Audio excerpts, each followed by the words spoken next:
एक समान वैद्युत क्षेत्र में द्विध्रुव की स्थितिज ऊर्जा निकालेंगे। द्विध्रुव की स्थितिज ऊर्जा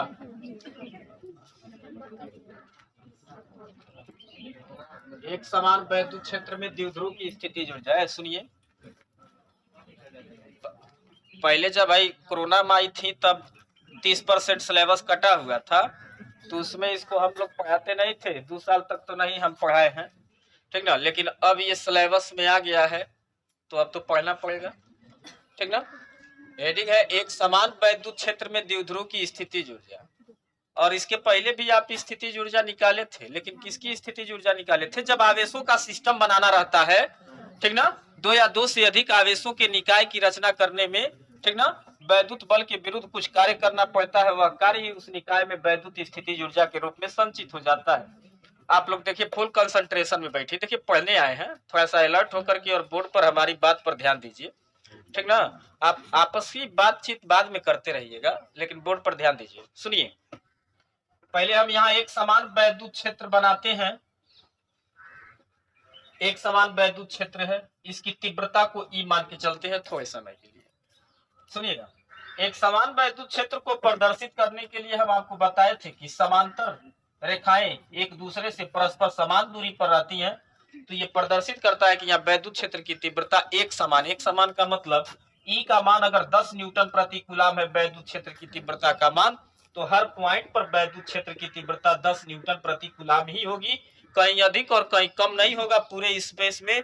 इसी को कहते हैं कि ये एक समान वैद्युत क्षेत्र वाला स्पेस है। ये वैसे यहाँ एक समान वैद्युत क्षेत्र है, बहुत सारी वैद्युत बल रेखाएं बनी है, लेकिन हम सबको नहीं बनाएंगे।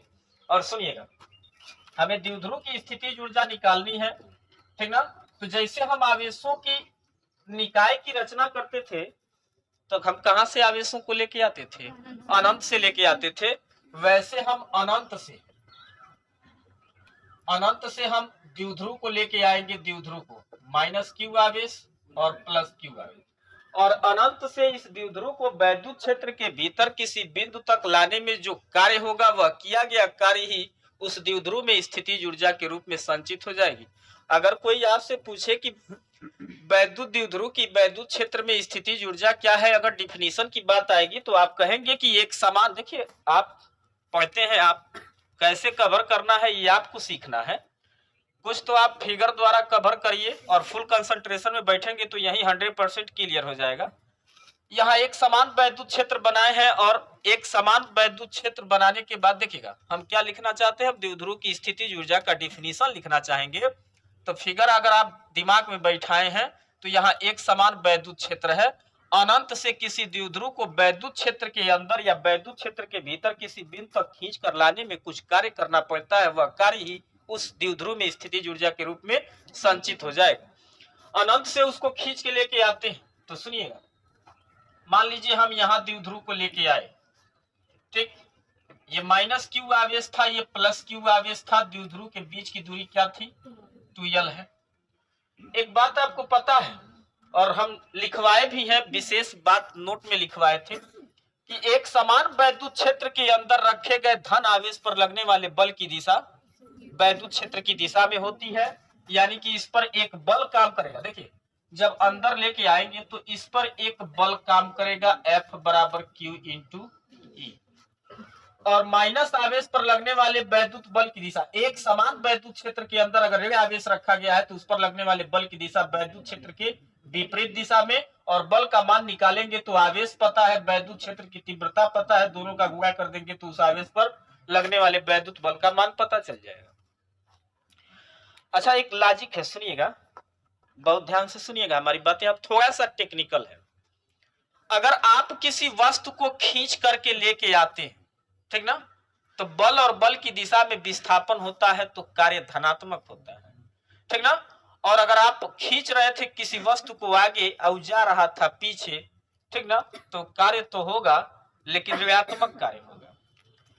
सुनिए, जब हम अनंत से खींच करके वैद्युत क्षेत्र के अंदर लेके आएंगे तो जैसे ही वैद्युत क्षेत्र के अंदर ये तुरंत द्विध्रुव प्रवेश करेगा, जैसे ही हमारी बात सुनिएगा ध्यान से, जैसे ही वैद्युत क्षेत्र के अंदर ये द्विध्रुव प्रवेश करेगा, तुरंत इसके धन आवेश पर एक बल काम करेगा जिसकी दिशा वैद्युत क्षेत्र के दिशा में होगी, और ऋण आवेश पर तुरंत एक बल काम करेगा जिसकी दिशा वैद्युत क्षेत्र के विपरीत दिशा में। अच्छा, थोड़े समय के लिए आप सुनिएगा, अगर आप इस धन आवेश को भूल जाइए थोड़े समय के लिए, तो वैद्युत क्षेत्र के अंदर एंट्री करते ही आपको खींच के लाना नहीं पड़ेगा ऋण आवेश को, ये खुद आएगा। सही बात है। जब ये खुद आएगा तो कार्य प्राप्त होगा और कार्य ऋणात्मक होगा। लेकिन अगर, अच्छा, अब थोड़े समय के लिए आप ऋण आवेश को भूल जाइए, अगर धन आवेश को लेके आएंगे तो जैसे ही वैद्युत क्षेत्र के अंदर वो एंट्री करेगा तो वैद्युत क्षेत्र के विपरीत दिशा में इस पर बल लग रहा है ना, तो ये बल इसको आसानी से आने देगा क्या? नहीं, आप जबरदस्ती खींच करके इसको लेके आएंगे तो बल इधर है और विस्थापन भी इधर है, तो कार्य धनात्मक होगा। यानी कि इस लॉजिक में एक बात साफ दिख रही है कि एक समान वैद्युत क्षेत्र के अंदर अगर आप द्विध्रुव को लेके आते हैं तो द्विध्रुव के दोनों आवेशों में ऋण आवेश पर कार्य प्राप्त होता है और धन आवेश पर कार्य करना पड़ता है। अच्छा, जितना आप कार्य धन आवेश के लिए करेंगे उतना ही कार्य ऋण आवेश के लिए स्वतः प्राप्त हो जाएगा। इसके लिए निगेटिव वर्क होगा, इसके लिए पॉजिटिव वर्क होगा, जितना निगेटिव उतना पॉजिटिव, और प्लस माइनस मिलकर के क्या हो जाएगा? वर्क जीरो हो जाएगा। लेकिन एक बात सुनिएगा, अगर हम यहाँ एक बाउंड्री लाइन बनाते हैं ऐसे, थोड़े समय के लिए देखिएगा, अभी इसको मिटा दिया जाएगा। ये बाउंड्री वैद्युत क्षेत्र अभी और दूर तक है, हम अनंत से वैद्युत द्विध्रुव को लेकर के आए, जैसे ही वैद्युत क्षेत्र के अंदर आएगा तो ये तो स्वतः आएगा और इसको खींच के लाना पड़ेगा। इसके लिए कार्य स्वयं प्राप्त होगा और इसके लिए कार्य करना पड़ेगा। जितना इस पर वर्क करना पड़ेगा उतना ही वर्क इस पर प्राप्त होगा, दोनों का मान मिलकर के क्या हो जाएगा? लेकिन अगर आप द्विध्रुव को धीरे धीरे खींच करके लेके आ रहे थे तो इस बाउंड्री पॉइंट पर ला करके आप रोक दिए थे तो धन आवेश तो यहीं रुक गया था, लेकिन ऋण आवेश धन आवेश की अपेक्षा 2l दूरी अधिक चला हुआ है, दिख रहा है। अगर आप इसको बाउंड्री लाइन बना देते हैं वैद्युत क्षेत्र के अंदर, आप इसको बाउंड्री लाइन बना दिए और अनंत से आप वैद्युत द्विध्रुव को खींच के लेके आ रहे हैं, तो धन आवेश अगर यहाँ आकर के आपने इस द्विध्रुव को यहीं सपोज कर ये रोक दिया तो धन आवेश तो यहीं रुक गया आपके बाउंड्री पे, लेकिन ये माइनस क्यू आवेश भी वहीं रुका है क्या? नहीं, ये देखा जाए तो धन आवेश से 2l दूरी क्या है? अधिक चला हुआ है। यानी कि यहाँ तक लाने में, द्विध्रुव को यहाँ तक लाने में इसके द्वारा कार्य किया गया था और इसके द्वारा कार्य प्राप्त हुआ था, उसका तो योगफल 0 हो जाएगा। लेकिन ये माइनस क्यू आवेश 2l दूरी अधिक चला हुआ है तो यही कार्य बस बच जाएगा। बाकी का योग करेंगे, कार्य अदिश राशि होता है, बाकी का योग करेंगे तो मान क्या हो जाएगा? 0 हो जाएगा। अब जो एक्स्ट्रा डिस्टेंस माइनस क्यू आवेश चला हुआ है, ठीक ना, जो एक्स्ट्रा डिस्टेंस माइनस क्यू आवेश चला हुआ है सिर्फ उसी के कारण वर्क रह जाएगा और बाकी के लिए वर्क प्राप्त हुआ है और वर्क किया गया है, प्लस और माइनस मिलकर के 0 हो जाएगा। तो लिखते हैं, क्या लिखेंगे? द्विध्रुव के माइनस क्यू आवेश के 2l दूरी अधिक चलने के कारण प्राप्त कार्य नहीं होगा, वो खुद आ रहा था तो कार्य क्या होगा? प्राप्त होगा। चलने के कारण प्राप्त कार्य सुनिए, वर्क निकालते हैं तो वर्क बराबर बल इंटू क्या होता है? विस्थापन होता है। कार्य प्राप्त हो रहा है या खुद हमको लाना नहीं पड़ रहा है, माइनस आवेश खुदे उस पर ये क्यूई बल लग रहा है, वैद्युत बल, वो खुदे माइनस क्यू आवेश को खींच के ला रहा था, तो कार्य होगा ऋणात्मक। बल कौन सा था? क्यूई था। विस्थापन कितना हुआ था? सिर्फ 2l के बराबर हुआ था। बाकी तो ये अंदर आ रहा था, ये खुद आ रहा था, कार्य प्राप्त हो रहा था, ये आ रहा था तो कार्य करना पड़ रहा था। यहां तक तो योगफल दोनों का क्या हो जाएगा? कार्य का 0। लेकिन यहां से यहां तक ये माइनस क्यू आवेश एक्स्ट्रा दूरी चला हुआ है, सिर्फ इतना ही वर्क होगा, बाकी वर्क तो इसके लिए किया गया, इसके लिए प्राप्त हुआ, जितना प्लस उतना माइनस मिलकर के 0, सिर्फ एक्स्ट्रा में इतना ही बचेगा तो वही कार्य रह जाएगा। अब सुनिएगा, W बराबर minus E into Q into 2l भी लिख सकते हैं, क्यू को 2l के साथ मल्टीप्लाई कर दिया। और वैद्युत द्विध्रुव का आघूर्ण होता है तो वैद्युत द्विध्रुव आघूर्ण का डिफिनीशन कहते हैं तो कहते हैं दोनों आवेशों में से कोई एक आवेश और दोनों आवेशों के बीच की दूरी के गुणनफल को ही वैद्युत द्विध्रुव आघूर्ण कहते हैं, जिसको P से प्रदर्शित करते हैं। P बराबर Q इंटू 2L होता है, ठीक ना। तो किया गया कार्य W बराबर माइनस, इसकी जगह पर P रखेंगे तो ये E हो जाएगा माइनस PE के बराबर होगा। सुनिएगा, ये तो वर्क निकाले और हम डिफिनीशन क्या बोले कि अनंत से द्विध्रुव को वैद्युत क्षेत्र के भीतर किसी बिंदु तक लाने में किया गया कार्य ही उस द्विध्रुव में स्थितिज ऊर्जा के रूप में संचित हो जाता है। तब स्थितिज ऊर्जा W अब U में कन्वर्ट हो जाएगा, जिसका मान माइनस PE के क्या होगा, बराबर होगा। एक बात तो और सुनिएगा, अभी तो हम द्विध्रुव को सिर्फ अनंत से वैद्युत क्षेत्र के भीतर खींच के लाए हैं, तो इतना कार्य प्राप्त हुआ है या इतनी उसकी स्थितिज ऊर्जा, ठीक ना। अगर मान लीजिए, अब सुनिए, देखा जाए तो वैद्युत द्विध्रुव किसकी दिशा में है, वैद्युत क्षेत्र की ही दिशा में है। अभी दोनों एक दूसरे के समांतर, इनके बीच का कोण 0 डिग्री।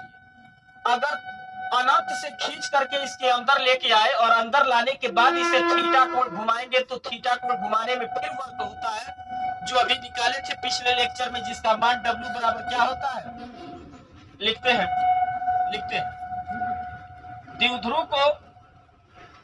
द्विध्रुव को वैद्युत क्षेत्र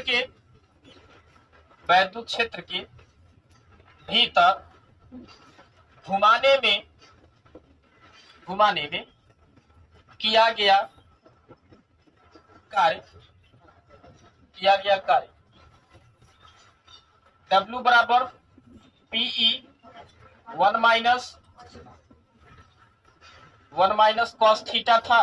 ये घुमाने पर किया गया कार्य था, और ये क्या था, अनंत से वैद्युत क्षेत्र के भीतर लाने में। अब टोटल वर्क और टोटल स्थितिज ऊर्जा अगर हम देखेंगे तो U बराबर वो माइनस PE, और स्थितिज ऊर्जा अदिश राशि होती है, डायरेक्ट योग कर देंगे और क्या लिखेंगे, PE 1 माइनस कॉस थीटा लिखेंगे।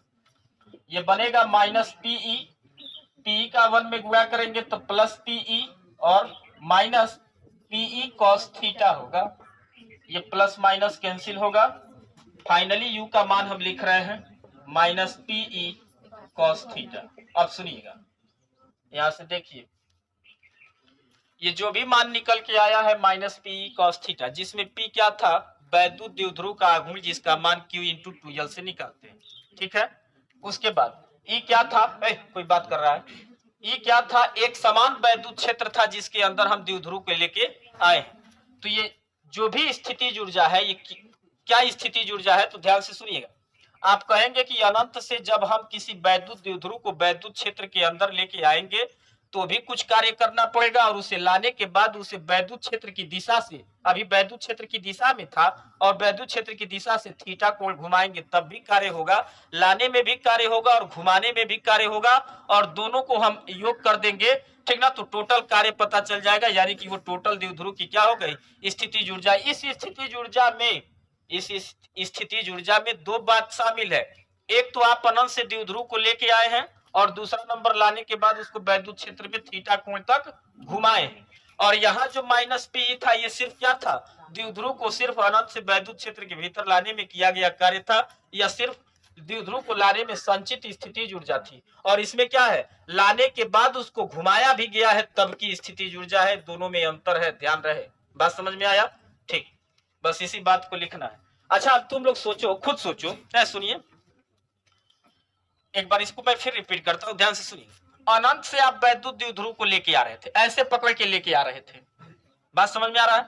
तो जब हम लेके आएंगे तो मान लीजिए यहां तक वैद्युत क्षेत्र, अभी तो अनंत तक वैद्युत क्षेत्र की तीव्रता नहीं है, लेकिन हम द्विध्रुव को कहां से लेके आएंगे, अनंत से। क्यों, क्योंकि वही निर्देश बिंदु है जहां पर हमको क्या पता है, किसी भी आवेश का वैद्युत विभव 0 होता है, इसलिए हम इसको अनंत से लेके आएंगे। और जैसे ही, सुनिए ध्यान से सुनिएगा, इसे आप खींच करके ऐसे जिस डायरेक्शन में, उसी डायरेक्शन में लेके आ रहे थे, ऐसे लेके आ रहे थे, मान लीजिए यहीं से वैद्युत क्षेत्र की तीव्रता स्टार्ट हो गई।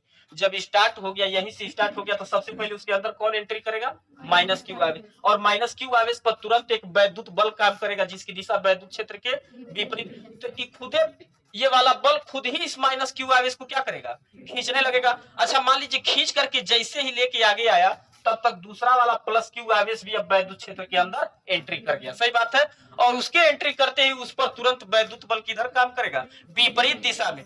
तो E आना नहीं चाहेगा, वही बात, वैद्युत क्षेत्र की दिशा में काम करेगा। तो ये क्या करेगा, ये आवेश को आने नहीं देगा और ये वाला आवेश को खुद खींच रहा था। तो दोनों का हम जब फिर से कोई सुनिए, वैद्युत क्षेत्र की तीव्रता को आप दूर तक लेके आइए ऐसे, और वैद्युत द्विध्रुव को अनंत से खींच के लेके आ रहे थे। ध्यान से सुनिएगा, जैसे इसको खींच के लेके आएंगे तो सबसे पहले माइनस क्यू आवेश वैद्युत क्षेत्र के अंदर एंट्री करेगा, और वैद्युत क्षेत्र के अंदर एंट्री करते ही ये कहा जाता है कि एक समान वैद्युत क्षेत्र के अंदर रखे गए ऋण आवेश पर लगने वाले बल की दिशा हमेशा वैद्युत क्षेत्र के विपरीत दिशा में। जैसे ही अंदरवा एंट्री करेगा तुरंत इस पर वैद्युत क्षेत्र की दिशा इधर थी, तुरंत इस ऋण आवेश पर वैद्युत बल इस वैद्युत क्षेत्र की विपरीत दिशा में काम करेगा। वो खुदे इस माइनस क्यू आवेश को खींचना स्टार्ट कर देगा। और मान लीजिए वो खींच करके जैसे ही इसको बना रहे, कई फिगर बना रहे हैं, अभी तक हम यहां तक लेके आए माइनस क्यू आवेश प्लस क्यू आवेश, तुरंत इस पर वैद्युत बल काम करेगा, ठीक ना, F बराबर QE, किधर, वैद्युत क्षेत्र के विपरीत दिशा में। आपको दिख रहा है कि ये खुद एक बल काम कर रहा है, ये आवेश को क्या करेगा, धीरे धीरे आगे लेके आएगा। जब ये आगे लेके आएगा तो अगला फिगर बनाते हैं। इतना आगे लेके आ गया कि मान लीजिए अब प्लस क्यू आवेश तुरंत वैद्युत क्षेत्र के अंदर एंट्री कर गया और माइनस क्यू आवेश उससे आगे हो गया। इस पर तो वैद्युत क्षेत्र के विपरीत दिशा में बल लगा हुआ F बराबर QE, और धन आवेश पर तुरंत वैद्युत क्षेत्र की दिशा में एक बल काम करेगा F बराबर QE। अब सुनिए, इस द्विध्रुव के दोनों आवेशों में से एक आवेश को वैद्युत बल खुद खींच रहा था, तो ये जब आगे बढ़ेगा तो कार्य प्राप्त होगा। धन आवेश उसको आने नहीं दे रहा था, फिर भी बाह्य करता इसको क्या कर रहा था, खींच के लेके आ रहा था, तो वर्क करेगा, वह पॉजिटिव वर्क होगा। जहां जितना इस पर इसको अच्छा, अब यहीं तक नहीं, इसको और दूर तक लेके आएंगे, तो इसको लेके आने में बाहरी कर्ता द्वारा कार्य करना पड़ेगा, तो धनात्मक होगा। माइनस आवेश के कारण कार्य खुद प्राप्त हो रहा था, तो इसके कारण कार्य क्या हो जाएगा, ऋणात्मक। जितना धनात्मक होगा उतने ऋणात्मक होगा, दोनों का योग करेंगे तो 0 हो जाएगा। लेकिन मान लीजिए इसे खींच करके आप यहां तक लेके आए हैं, तो हम क्या बोले कि आप यहाँ एक बाउंड्री बना दीजिए। तो यहां तक से देख रहे हैं कि ये माइनस क्यू आवेश जो था ये धन आवेश से कितना अधिक दूरी चल दिया है, तो ये इतना अधिक वर्क होगा, ठीक ना। और बाकी यहां तक तो वर्क क्या हो गया था, प्लस माइनस मिल करके 0, सिर्फ इतना अधिक वर्क हुआ था, और वही वर्क ही इस द्विध्रुव में क्या हो जाएगी, स्थितिज ऊर्जा के रूप में संचित हो जाएगी। अब इससे ज्यादा क्लियर तो हम नहीं बता पाएंगे। अभी भी और किसी को कोई डाउट है तो पूछ सकता है, पूछना है किसी को कोई क्रॉस क्वेश्चन। ये तो प्रैक्टिकली तुम सोच सकते हो कि जितना हम लेके आ रहे थे, जितना पॉजिटिव उतना ही निगेटिव मिल करके योगफल 0 हो जाएगा। सिर्फ यही इतना एक्स्ट्रा वर्क किया जा रहा था, यहां तक तो सब बराबर था, सिर्फ यही के बाद से ये इतना एक्स्ट्रा वर्क हुआ है, और उसी वर्क को निकाले। और सुनिएगा, अभी इसमें भी लिखे हैं कि द्विध्रुव के माइनस क्यू आवेश के 2l दूरी अधिक चलने के कारण प्राप्त कार्य अभी भी नहीं हुआ है, इसके लिए तो कार्य क्या हुआ है, प्राप्त हुआ है, ठीक ना, इसके लिए कार्य प्राप्त हुआ है।